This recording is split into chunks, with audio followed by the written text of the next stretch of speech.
I think skinny talk sucks.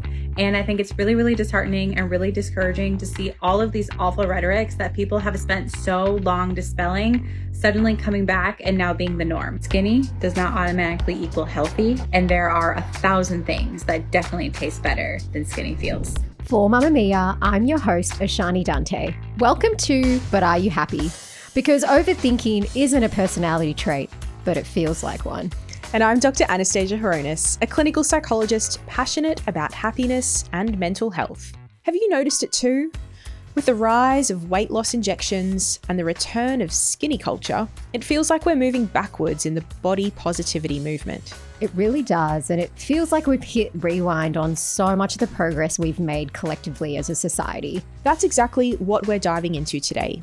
We'll unpack what these weight loss injections actually are, how we can start to reframe the idea of the ideal body, and the signs that this shift might be taking a toll on your mental and physical health. This is such an important discussion to have. Let's get into it. Okay, Anastasia, what actually is Ozempic? I know so many of us hear it thrown around in pop culture. So Ozempic and these weight loss injections that we've been hearing about, they belong to a class of drugs called GLP-1, so glucagon-like peptide-1 receptor agonists, a big long title. But essentially, Ozempic and these injections were originally developed and are designed to help adults who had type 2 diabetes actually manage their blood sugar levels.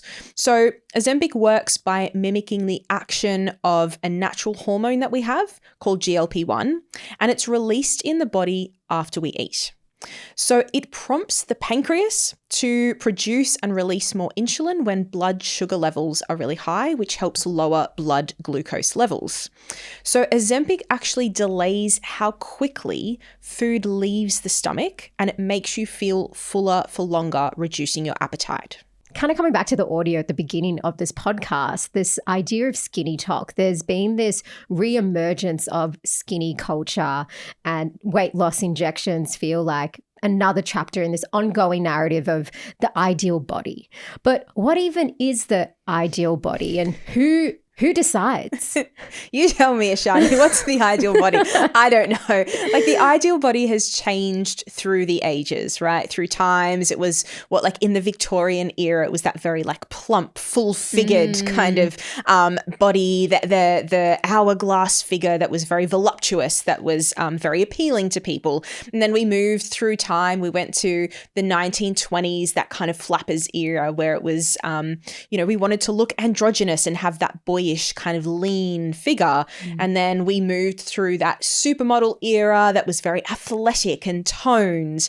And then we got to, the kind of Kardashian era where you have the very small waist and the big buttocks and, those big curves. So the ideal body is constantly changing. I don't know what it is or who decides it, but society and culture kind of goes through these waves, which is why it's really hard for us to look to any sort of ideal body, because by the time we even potentially achieve it, it's changed to the next thing. It's so true. And I feel like, especially after working with a lot of teenage girls in workshops, there's one thing we always do where we have a discussion around what does it even mean to be a woman in today's world? And most of the time, the first answer that comes out of a girl's mouth is to do with body appearance.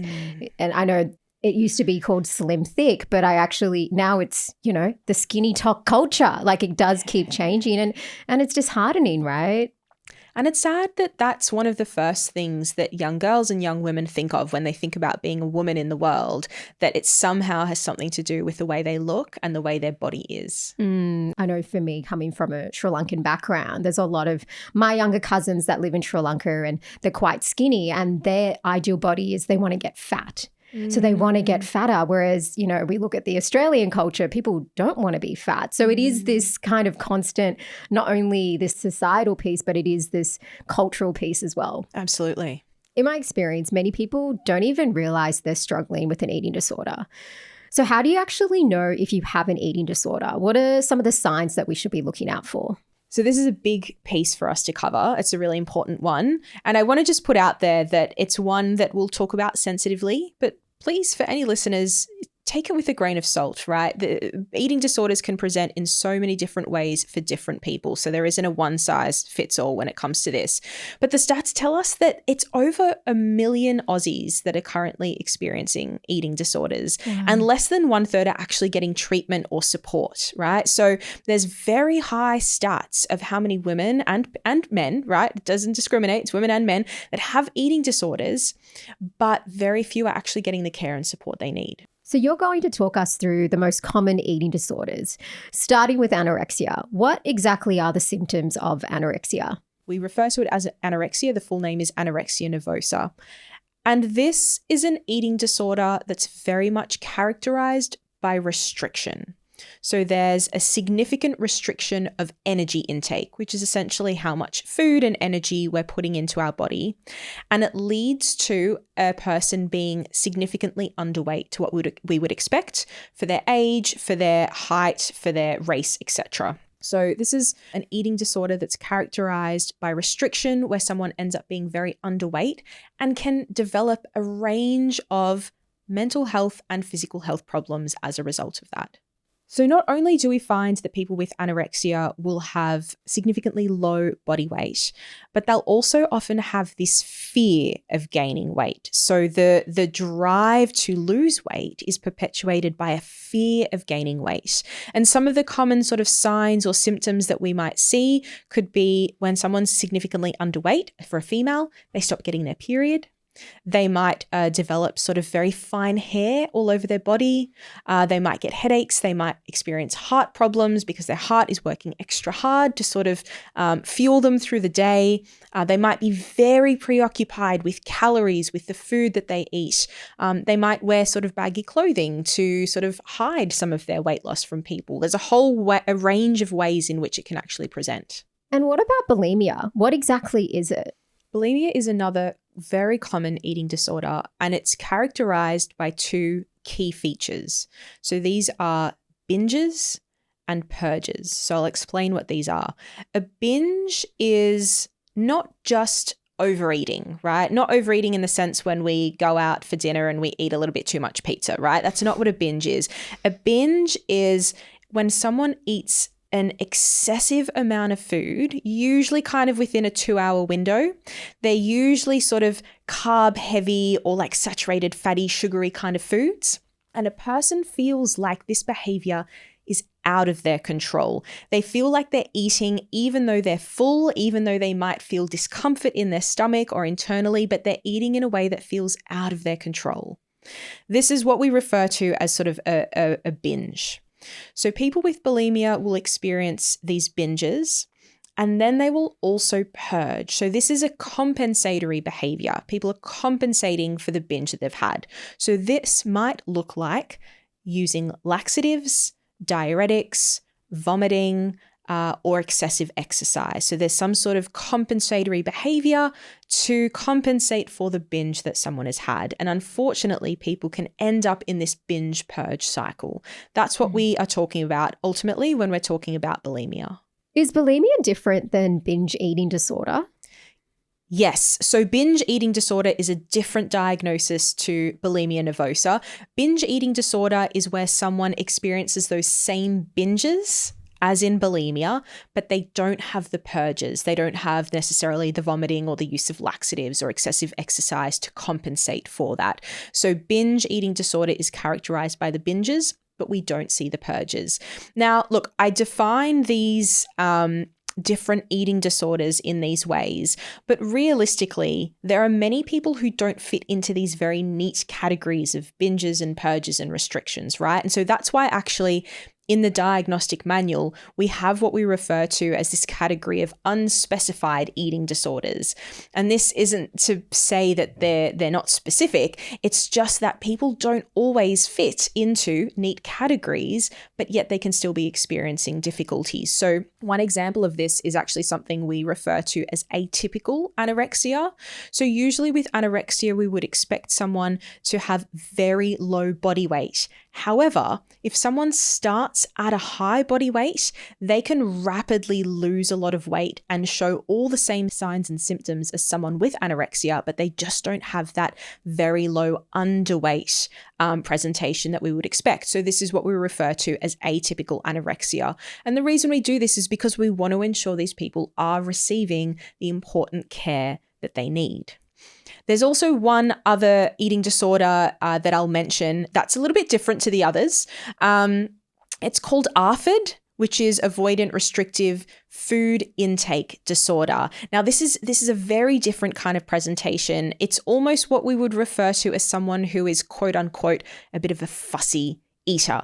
So what we see is that these people really typically prefer to eat maybe bland foods, or they have sensory difficulties that makes it hard for them to eat a wide variety of different foods. This is common for people who have things like autism, for example, or other neurodevelopmental disorders as well. Now, I know that you've walked through a few different types of eating disorders, and, you mentioned that statistic before around how common eating disorders are. Out of these different types, are there certain ones that are more common than others? Yeah. So the research actually shows the most common classification is that unspecified category, right? And I think this just speaks to the so many different ways in which disordered eating can present for people. So that's actually the most common. And then we know from there on, it's binge eating disorder, followed by bulimia, and then followed by anorexia. And kind of coming back actually to the statistic that you mentioned, and you were speaking to how many people actually have it, but only very few get support. What's the reason behind that? Is that purely a shame piece or an awareness piece? A lot of different things. So for some people, it really can be, embarrassment or shame. For some people, it can be not knowing where to turn to for help. Also, many of our services for eating disorders are really quite specialized. They require specialist training to be an eating disorder clinician. And so there can sometimes be a lack of services available as well. But the other important piece is that when people experience an eating disorder, they often experience this internal division. There is a part of them that does want to get better and be better and feel healthy. And there is another part of them that's the eating disorder that's fighting for survival. And so the eating disorder can actually prevent people from reaching out and getting the help that they need. So what causes an eating disorder? Because I know we spoke to around the ideal body and it being society that's kind of influencing that. Are there other factors beyond that? Yes. So definitely culture and society influences the development of eating disorders. If someone's grown up in a household where there's been a really strong focus on diet culture, this can be a risk factor. There's, of course, the genetic risk factors that come through as well, but also things like trauma. If you've experienced trauma growing up, you might be more vulnerable to developing an eating disorder. People who have a tendency to be quite perfectionistic, to be quite hard on themselves and very internally critical. But also there's research showing that control can be a big part. People who feel like, and young people who feel like they want a sense of control in their life might be vulnerable to developing an eating disorder. Who is most at risk with getting an eating disorder? So while I said before, eating disorders don't discriminate, men and women both experience them, we do know that adolescent females are very vulnerable and very at risk. There's also certain categories of people who engage in elite sports. So like elite gymnasts, elite sports people, elite dancers are also very at risk. Again, there's a cultural element to that, as well as, the genetics that come through as being a vulnerability as well. But people who have high levels of stress, who have other mental health disorders, they can all be very vulnerable. It was really interesting what you stated before around how eating disorders isn't just experienced by women, it's also experienced by men. Can you tell me more about that? Absolutely. It's about 33% of people who have an eating disorder who are male, right? And that's a really significant amount. That's around a third.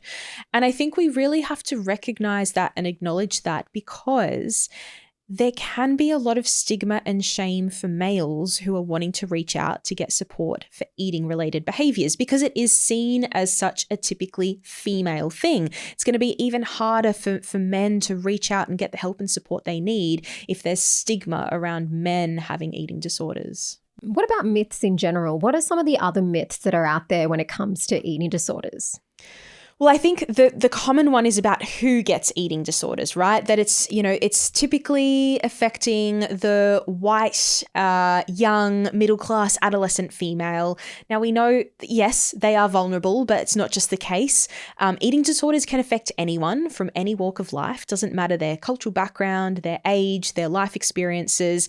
It's true that the peak onset is between around 12 to 25 years old. So we want to definitely be aware of that, because we always know early intervention is best, but realistically, eating disorders can affect anyone, and they do.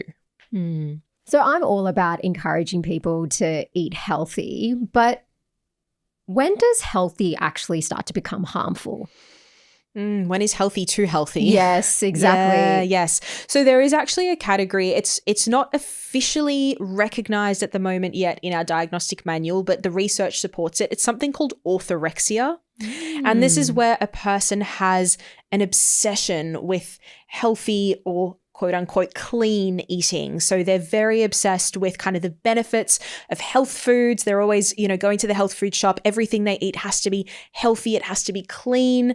And I mean, we see these trends and fads go through social media as well, right? So we can definitely be pulled in that direction through what social media is perpetuating. But we want to be mindful about, of course, always keeping our food intake in balance, right? If we become obsessively focused with clean, healthy eating, we run the risk of developing something like orthorexia. So interesting you mentioned that term, because I've never heard of that term before. So there you go. I'm learning something. This is great. I think something else that I want to unpack a little bit is, body image, body positivity. We hear these terms thrown around a lot, but what does it actually mean to have a healthy relationship? Yeah, there's a difference between, we've been talking about eating disorders, but if we sort of take a shift away from specifically talking about eating disorders to talking about body image, right? This is essentially the feelings, the attitudes, the beliefs we have towards ourselves about our body. It's kind of essentially how we feel about our body and the relationship we have with it. Okay, Anastasia, how do we actually start building a healthier relationship with our bodies? It's an excellent question. What I'm going to talk about relates to body image and not eating disorders specifically, because with eating disorders, we really want to ensure people are seeking out specific, specialized treatment for their exact conditions. And I don't want to be giving advice for how to treat an eating disorder on a podcast, right? So I recommend people go to their GPs, to health professionals, to the Butterfly Foundation website and get the relevant information and treatment that they need. But if we can talk about body image and how to build a healthier relationship with our body, my key one-word takeaway for our listeners is acceptance. So acceptance is not the same as approval or as liking something. By me accepting my body, it's not necessarily me saying that I like every part or feature about it, right? The thing is, if we look for something wrong or if we look for something that we don't like about our body, I guarantee you we will find it. And if you want to try a little bit of an experiment for anyone listening along, hold up your hand and just take a moment to look at it, right? And I mean really look at it in depth. Look at the details. Look at the little wrinkles, the little marks, the little veins that pop through, and just notice all the bits that you haven't ever really quite noticed before. I can see, I'm a nail biter, self-confessed nail biter. I can see little bits of my nails that are all crooked, and I can see bits of skin that don't look so great. And I can see, veins that are coming through my skin that the more I look at them, the more kind of off-putting they look, right?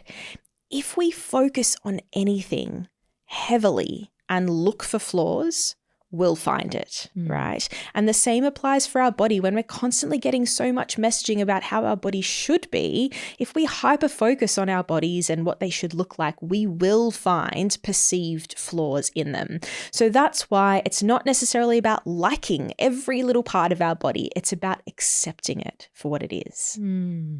It kind of reminds me, and it's somewhat on topic, but when you buy a car, and then you see that same car everywhere, it's like, it's amazing how the power of our perception, like how much power our perception holds. Yes. If we choose to focus on something, we will see it, right? If you tell yourself every day, I don't know, the shape of my nose, right? Every time I look in the mirror, I'm going to be focusing on my nose because it's what's at the forefront of my thinking. Yeah.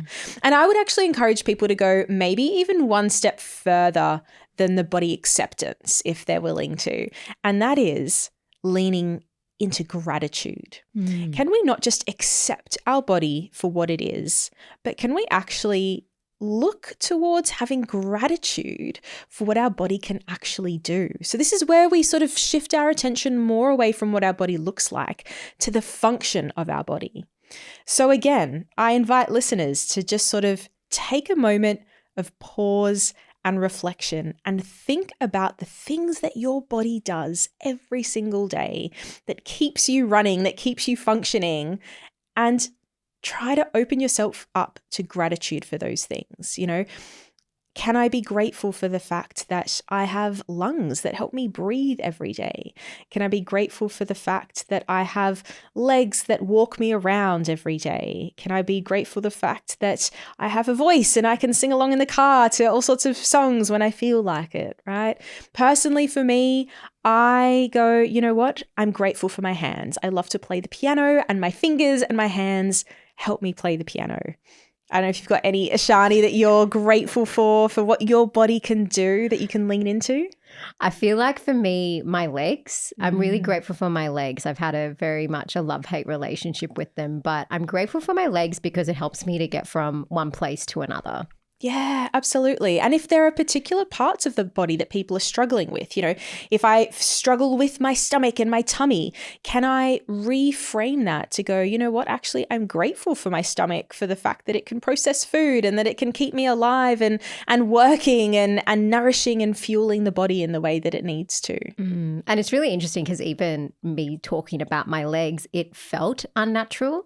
Talking about what I was grateful for. And I can imagine there's an element of just knowing that this is a new muscle we're developing. We're so used to being so critical on the parts of our body, and now we're shifting gears to practice this muscle of gratitude. So I can imagine it will take time. Absolutely. And if we really stop and think about all the amazing, incredible things the body can do, like think in depth, think tendons, think muscles, think blood cells and you know, everything else that makes up the inner workings of the body. We almost do it a disservice by focusing so much on just the outward appearance of it. There's so much under the skin that's working all the time when we're awake and when we're asleep that does so much. So there's really a lot there to be grateful for. And it's really great that we're focusing on building the muscle of gratitude, because I feel often it's only when, you know, we injure ourselves that we actually start to realize, oh, I should be more grateful for this, but I wasn't before. Absolutely. Sometimes it takes losing something, or as you said, having an injury or suffering in some way for us to really recognize what we have to be grateful for. So how do we build a healthier relationship with our body in the midst of social media and media? Because the reality is these things aren't going anywhere. Yeah. Critical thinking is what I recommend here, right? We're going to get TikTok reels and news headlines and stories that sell, that catch our attention, that are maybe sometimes polarizing. And so this is really where we need to hone into our critical thinking skills when it comes to what is and isn't real on social media and what maybe we should be taking with a grain of salt. There's nothing wrong with wanting to look and feel a particular way in our body, right? This segment is not to say that anyone who, you know, values their appearance is wrong or not good. Absolutely, we can value that. We've just got to make sure we value it in conjunction with other important things as well. We've reached the time in our episode where we answer a question or dilemma from one of you. This dilemma comes from Claudia. I'm really worried about a close friend. I've been noticing signs that are pointing towards disordered eating. When we go out, she never eats anything, and this has been happening consistently for a few months now. There's definitely a pattern. If I suggest getting brunch or dinner, she'll steer us towards doing something that doesn't involve food. And she looks unwell, like genuinely malnourished, and it feels as if it's starting to affect her personality and her energy. I care about her a lot, but I'm struggling with how to handle it. I don't want to make her feel judged or defensive or like I'm crossing a line, but at the same time, staying silent doesn't feel right either. I don't know if any of our mutual friends or her family have noticed, so should I bring it up with her directly, check in with someone close to her, or should I just stay out of it? Claudia, this is a tough one, and I feel for you and your friend, who it sounds like is going through a really hard time at the moment. My takeaway recommendation for you is not necessarily what to say to your friend, because at the end of the day, you know her best. You know how she's going to react and respond. You know the best way to approach her. But I would suggest this: approach with care and curiosity. Curiosity is a foundational quality that we can come to relationships with and hard conversations with. It allows for us and others to communicate in a really open and vulnerable way. So if you do decide to have a conversation with her, which is what I would recommend, then I would say approach it with this genuine openness and curiosity, where you're not passing judgments, you're not assuming you know what's going on for her, you're not assuming you know what she's struggling with, but you really just want to understand how she's going and what she might be struggling with. And if your friend can feel that genuineness and that openness and curiosity from you, there's a greater chance she might be open to wanting to sort of share how she's feeling and what she might be struggling with. So really lean in to the care and the curiosity. I would recommend you have a conversation with her, because one of the things we know with a lot of mental health conditions, but also eating disorders, is that the earlier we can intervene, the better. And the conversation you might have with your friend might just be the starting point for her to talk to someone about it. And maybe she's never spoken to anyone about her eating patterns before. So you might actually be the first person who's had the courage to reflect to her how she might be going, and if she needs help with anything.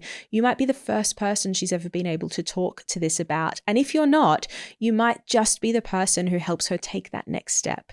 So congratulations for being a great friend, for noticing that your friend is struggling, and for having the willingness and the courage to be able to have a conversation with her. Good luck, Claudia. We know you've got this. Anastasia, can you reiterate some of the main takeaways from today's episode? Absolutely. First of all, eating disorders are serious mental health conditions. So if you're worried that you or someone you know might be suffering from disordered eating, reach out to a health professional or a GP to get the relevant treatment. Second, it's important to know that recovery from eating disorders is possible with treatment. Third, even if we don't have an eating disorder, we can still struggle with our body image. And lastly, we can change how we feel about our body by practicing acceptance and gratitude.